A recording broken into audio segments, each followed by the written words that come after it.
Hello everyone, welcome to our YouTube channel Shiksha Alliance. Today we are going to start our daily current affairs session in which we will cover important news from several newspaper, PIB and various government sources. So let's begin our session. Our first topic is India re-elected to International Maritime Organization. PIB के लिए जो important topic है International Maritime Organization IMO Assembly for the 2024-25 biennium. India was re-elected to the IMO Council with the highest vote tally. International maritime organisation IMO के assembly का जो meeting था उसमें 2024-25 बेनियम के लिए भी भारत जो है उसको री इलेक्ट कर लिया गया है आईएमओ काउंसिल पे और हाईएस्ट वोट टैली के साथ।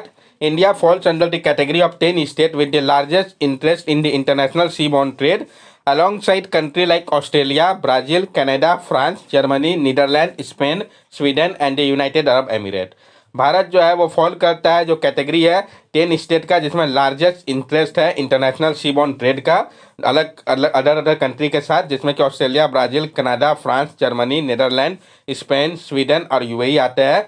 इन जैसे कंट्री के साथ में भारत भी आता है। आईएमओ काउंसिल जो कि इंडिया जिसमें री इलेक्ट हुआ है वो सर्व करता है एक एग्जीक्यूटिव ऑर्गेन ग्रुप में ऑर्गेनाइजेशन का और वो रिस्पॉन्सिबल है सुपरवाइज करने के लिए उसके वर्क को। Under its Maritime India Vision 2030, India aims to enhance its representation at the IMO by appointing permanent representative and nominating candidate for the Junior Professional Officer Program। और जो मैरीटाइम इंडिया विजन 2030 है उसके अंतर्गत भारत का मकसद है कि वो इन्हेंस करे रिप्रेजेंटेशन को आईएमओ पे अपॉइंट करके एक परमानेंट रिप्रेजेंटेटिव को और नॉमिनेट करे कैंडिडेट को जूनियर प्रोफेशनल ऑफिसर प्रोग्राम के लिए। इंटरनेशनल मैरीटाइम ऑर्गेनाइजेशन जो है वो एक यूनाइटेड नेशन का स्पेशलाइज एजेंसी है जो कि काम कर रहा है इंप्रूव करने के लिए सेफ्टी और सिक्योरिटी के लिए इंटरनेशनल शिपिंग का। IMO mission is to promote sustainable, efficient, environmentally sound and safe shipping through corporation. IMO का मिशन है कि वो प्रमोट करे सस्टेनेबल, एफिशिएंट, एनवायरमेंटली साउंड और सेफ शिपिंग को कॉर्पोरेशन के माध्यम से। नेक्स्ट टॉपिक है हमारा बायो विजन फॉर भारत। ये भी पीआईबी की न्यूज है, इंपॉर्टेंट टॉपिक है तो जानेंगे हम जो बायो विजन है इसके बारे में। Inaugural meeting of the biotechnology research and innovation council BRICS society emphasise the need to define a bio vision for India. जो इनॉग्रल मीटिंग था biotechnology research and innovative council BRICS society का, इसमें focus किया गया है जो आवश्यकता है डिफाइन करने का बायो विजन को भारत के लिए। BRIC brings together 14 top science autonomous institutions under a unified platform to maximize the impact of biotech। जो BRIC है आपका biotechnology research and innovation council, वो एक साथ ला रहा है 14 टॉप साइंस ऑटोनोमस इंस्टीट्यूशन को एक यूनिफाइड प्लेटफॉर्म के अंतर्गत ताकि मैक्सिमाइज किया जा सके जो इम्पैक्ट है बायोटेक का। BRIC society aims to engage in public private research partnership, receive endowment from non governmental resource and maintain distinct research mandate for each of the 14 subsumed institution under a common governing body। जो brick society है इसका मकसद है engage करना public private research partnership में, इसको endowment मिलता है नॉन गवर्नमेंटल रिसोर्स के रूप में और ये मेंटेन करते हैं डिस्ट्रिक्ट रिसर्च मैंडेट को हर एक जो 14 सबस्यूम इंस्टीट्यूशन है कॉमन गवर्निंग बॉडी के रूप में। Zero waste life on campus programme was also launch promoting sustainability through waste management on BRIC campus. और जो zero waste life on campus programme है इसको भी लॉन्च किया गया है। यह प्रमोट कर रहा है सस्टेनेबिलिटी को वेस्ट मैनेजमेंट के माध्यम से ब्रिक कैंपसेस में। Initiative align with mission life movement and is expected to strengthen collaboration among institution while serving as a model for integrated waste management in the community. ये जो initiative है ये align कर रहा है मिशन लाइफ मूवमेंट के साथ और एक्सपेक्ट किया जा रहा है कि ये स्ट्रेंथन करेगा कोलैबोरेशन को इंस्टीट्यूशन के साथ और साथ साथ सर्व करेगा एक मॉडल के रूप में इंटीग्रेट करने के लिए वेस्ट मैनेजमेंट को कम्युनिटी में। Biotechnology research and innovation council जो है ये आपका एक एपेक्स ऑटोनोमस सोसाइटी है जो कि काम कर रहा है department of biotechnology ministry of science and technology के अंतर्गत। It was establish with the aim of centralizing and unifying biotech governance across the country. The formation of BRIC involve the subsuming of 14 autonomous institution under इस umbrella. और इसको establish किया गया था, इसका मकसद था सेंट्रलाइज करना और यूनिफाई करना जो बायोटेक गवर्नेंस पूरे कंट्री में हो रहा है उसको। और ये जो फॉर्मेशन है ब्रिक का इसमें सबस्यूम किया गया है जो 14 ऑटोनोमस इंस्टीट्यूशन है उन सबको एक अम्ब्रेला के अंतर्गत लाया गया है। नेक्स्ट टॉपिक हमारा global renewable and energy efficiency pledge. तो जो ग्लोबल रिन्यूएबल और एनर्जी इफिशियंसी प्लेज है इसके बारे में हम जानेंगे। During the COP28 climate summit in Dubai 118 country pledged to triple install renewable energy capacity by 2030, committing to at least 11,000 gigawatt and to double the global average annual rate of energy efficiency improvement to more than 4%। और COP28 climate summit जो था Dubai में, उस दौरान 118 country ने pledge किया कि वो ट्रिपल करेंगे इंस्टॉल रिन्यूएबल एनर्जी कैपेसिटी को 2030 तक। और उन्होंने कमिट किया है कि वो कम से कम 11,000 गीगावाट तक करेंगे इसको, और डबल करेंगे जो ग्लोबल एवरेज एनुअल रेट है एनर्जी इफिशियंसी का, उसको मोर देन 4% तक लाएंगे। India along with China and Russia did not sign the pledge. Bharat ने चाइना और रशिया के साथ इसको नहीं साइन किया इस प्लेज को। Pledge lack the legal sanctity and has not been included in the main negotiating text for the COP28 agreement. ये जो प्लेज है इसमें कमी है लीगल सैंक्टिटी की, और इसको नहीं इंक्लूड किया गया है जो मेन नेगोशिएटिंग टेक्स्ट था COP28 एग्रीमेंट का उसमें। इस रीजन के कारण भारत, चाइना और रशिया जैसे कंट्री ने इसको नहीं साइन किया। The reason for India's non participation were not officially provided, but some pointed out potential issue with the language in the text. जो रीजन है जो भारत ने नहीं पार्टिसिपेट किया वो ऑफिशियली नहीं बताया गया, लेकिन कुछ पॉइंट किया गया है कि जो पोटेंशियल इश्यू था लैंग्वेज को लेकर इसके टेक्स्ट का, इस कारण भारत ने इसमें भाग नहीं लिया। प्लेज जो है वो इन्वॉल्व करता है जो कोलैबोरेशन है G20 कंट्री का, रेसिलेंट वैल्यू चेन और टेक्नोलॉजी डेवलपमेंट को लेके एक्सपेंड करने की बात कही गई है। फाइनेंशियल सपोर्ट को स्केल करके रिन्यूएबल एनर्जी का इन्हेंस किया जाएगा, टेक्निकल सपोर्ट को और कैपेसिटी बिल्डिंग को डेवलपिंग इकोनॉमी के लिए, और एक्सेलरेट किया जाएगा क्रॉस बॉर्डर ग्रिड इंटरकनेक्शन को। India decision not to sign is attributed to it commitment as a part of nationally determined contribution to installing 500 gigawatt of electricity from non-fossil fuel sources by 2030. India recognized coal as a crucial element in its energy mix due to its anticipated significant growth in energy demand over the next 30 years, which may not be met by renewable alone. और भारत का जो decision था नहीं sign करने का इस attribute को, उसके कमिटमेंट को लेके, क्योंकि भारत का टारगेट है जो नेशनली डिटरमाइंड कंट्रीब्यूशन का कि वो इंस्टॉल करे 500 गीगावाट इलेक्ट्रिसिटी का, वो भी नॉन फॉसिल फ्यूल सोर्सेज के माध्यम से 2030 तक। और इंडिया रिकॉग्नाइज करता है कोल को एक इम्पॉर्टेंट एलिमेंट के रूप में उसके एनर्जी मिक्स के लिए।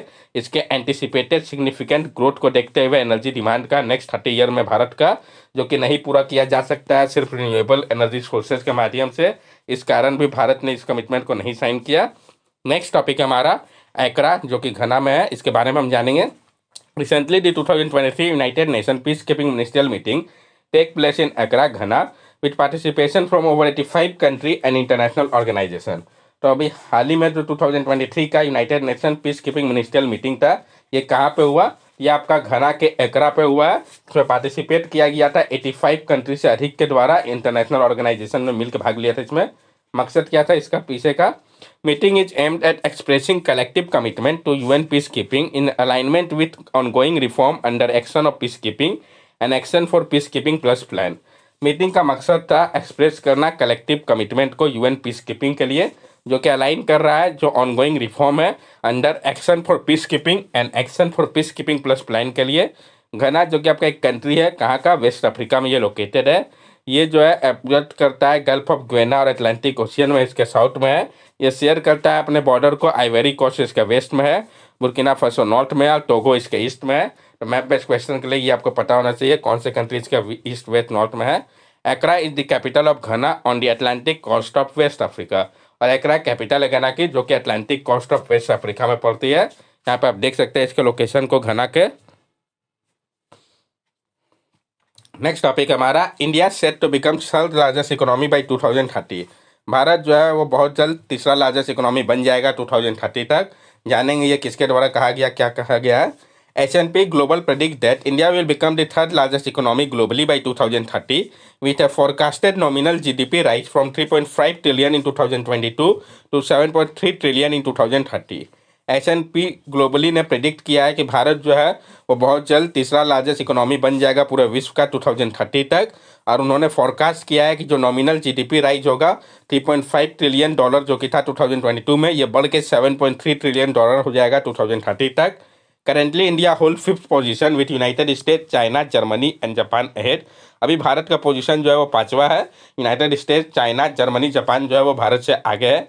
S&P Global emphasized the importance of India becoming a global manufacturing hub and highlight the need for robust logistic framework, upskilling of worker and increased female workforce participation. S&P global ने focus किया है जो importance है भारत का बनने के पीछे global manufacturing hub का, और उन्होंने हाईलाइट किया है जो आवश्यकता है रॉबस्ट लॉजिस्टिक फ्रेमवर्क की, अप स्किलिंग वर्कर की और इंक्रीज करना फीमेल वर्कफोर्स पार्टिसिपेशन को. Agency also expect growth in India's high growth startup ecosystem, especially in financial and consumer technology, and foresees expansion in the automotive sector. और ये जो agency है वो expect कर रहा है कि जो ग्रोथ है भारत के हाई ग्रोथ स्टार्टअप इकोसिस्टम का, उसमें भी ग्रोथ देखा जाएगा, और स्पेशली फाइनेंशियल और कंज्यूमर टेक्नोलॉजी के फील्ड पे. और वो देख रहा है कि एक्सपेंशन होगा ऑटोमोटिव सेक्टर में भी अच्छा खासा आने वाले समय में भारत में. नेक्स्ट टॉपिक हमारा action plan to reduce emission from cooling sector. तो जो एक्शन प्लान की बात कही जा रही है ताकि रिड्यूस किया जा सके एमिशन को कूलिंग सेक्टर से, जानेंगे इसके बारे में हम. United Nation environment programme has propose an action plan to make the global cooling sector more sustainable, aiming to reduce predicted green house gas emission by 60% by 2050. जो यूनाइटेड नेशन एनवायरनमेंट प्रोग्राम है UNEP, उन्होंने propose किया एक action plan को जो कि global cooling sector को और ज़्यादा सस्टेनेबल बनाएगा, और इसका मकसद है रिड्यूस करना प्रिडिक्टेड ग्रीन हाउस गैस के एमिशन को 60% तक 2050 तक. जो कूलिंग सेक्टर है वो काफ़ी ज़्यादा इम्पॉर्टेंट है कॉम्बैट करने के लिए राइजिंग टेम्परेचर को, मेंटेन करने के लिए फूड क्वालिटी को और सपोर्ट करने के लिए इकोनॉमी को. करंटली अकाउंट करते हैं 20% इलेक्ट्रिसिटी यूज़ का. अब बिना इंटरवेंशन के जो इंस्टॉल कैपेसिटी है कूलिंग इक्विपमेंट का, ये प्रोजेक्ट किया जा रहा है कि ट्रिपल हो जाएगा 2050 तक, जिसके कारण डबल हो जाएगा इलेक्ट्रिसिटी का कंजम्पशन, और जो एमिशन है वो 4.4 से 6.1 बिलियन टन कार्बन डाइऑक्साइड के इक्विवेलेंट होगा. Proposed measure includes passive cooling, higher energy efficiency standard, and an accelerated phase down of climate warming refrigerant. और जो प्रपोज मेजर है वो इंक्लूड करता है पैसिव कूलिंग को, हायर एनर्जी एफिशिएंसी स्टैंडर्ड और accelerated phase down climate warming refrigerant का. ये जो एक्शन प्लान है वो बात कर रहा है फास्टर फेज डाउन का हाइड्रोफ्लोरोकार्बन का. एक्सीड किया गया है जो रिक्वायरमेंट है किगाली अमेंडमेंट का मॉन्ट्रियल प्रोटोकॉल के लिए. नेक्स्ट टॉपिक है हमारा हाउ डज GPS वर्क. तो GPS काम कैसे करता है इसके बारे में हम जानेंगे, इसके फंक्शनिंग को समझेंगे. इसको इस्टेब्लिश किया गया था US डिपार्टमेंट ऑफ डिफेंस के द्वारा 1973 पे. GPS एक कॉन्स्टिलेशन है 24 सैटेलाइट का जो कि ऑर्बिट करता है अर्थ को. ये प्रोवाइड करता है लोकेशन इन्फॉर्मेशन जो नेटवर्क है ग्राउंड कंट्रोल स्टेशन और यूजर डिवाइस की मदद से. इसके फंक्शनिंग को हम समझते हैं. GPS सिस्टम कंसिस्ट करता है 3 मेन सेगमेंट को. स्पेस सेगमेंट जिसमें कि 24 सैटेलाइट जो कि 6 ऑर्बिट में है. कंट्रोल सेगमेंट जो कि मैनेज करता है सैटेलाइट के परफॉर्मेंस को और कमांड को. और यूजर सेगमेंट जो कि इनकॉर्पोरेट करता है GPS को पूरे अलग अलग सेक्टर के लिए, जिसमें कि एग्रीकल्चर, कंस्ट्रक्शन, मिलिट्री ऑपरेशन और सब आते हैं. Satellite emit radio signal at specific frequency L1 and L2 which encoded information about their location and time. जो सैटेलाइट है वो एमिट करता है रेडियो सिग्नल को स्पेसिफिक फ्रिक्वेंसी पे, जैसे कि L1 हो गया, L2 हो गया, जो कि इनकोड करते हैं इन्फॉर्मेशन को उनके लोकेशन और टाइम का. GPS रिसीवर जो होता है डिवाइस में, जैसे कि स्मार्टफोन हो गया, पिकअप करता है इस सिग्नल को कैलकुलेट करने के लिए डिस्टेंस को सैटेलाइट से, और ट्रायंगुलेशन करके डिटरमाइन करता है यूजर के प्रिसाइज लोकेशन को 3 डायमेंशन में स्पेस के और उसी टाइम पे. Other global navigation satellite system world wide such as GLONASS, Galileo, BeiDou operating alongside GPS. और इसके अलावा जो ग्लोबल नेविगेशन सैटेलाइट सिस्टम है पूरे विश्व का, जैसे कि आपका ग्लोनास हो गया, गैलीलियो हो गया, बाइडू हो गया, ये सब भी ऑपरेट कर रहे हैं GPS के साथ साथ. इंडिया का जो खुद का डेवलप नेविक सिस्टम है ये कंप्राइज करता है 7 सैटेलाइट को, जिसमें रुबिडियम एटॉमिक क्लॉक का उपयोग किया गया है, और GPS aided geo augmented navigation GAGAN system का, जिसको डेवलप किया गया है सिविल एविएशन एप्लीकेशन के द्वारा. यहाँ पे आप देख सकते हैं ये कैसे काम करता है. ये आपका स्पेस सेगमेंट हो गया, ये GNS ब्रॉडकास्ट सिग्नल्स हो गया, ये कंट्रोल चैनल है, और ये आपका कंट्रोल सेगमेंट है, और ये यूजर सेगमेंट है. तो स्पेस सेगमेंट, कंट्रोल सेगमेंट और यूजर सेगमेंट के माध्यम से ये जो डाटा है ट्रांसफर करता है और प्रिसाइज लोकेशन और टाइम के बारे में बताता है. That's all for daily current affair session. अगर आपको हमारी वीडियो अच्छी लगी हो तो हमारे चैनल सब्सक्राइब करें, हमारे वीडियो को लाइक करें और ज़्यादा से ज़्यादा शेयर करें. These are our social media link. From here also you can stay connected with us and give us your valuable feedback. Thank you and have a nice day.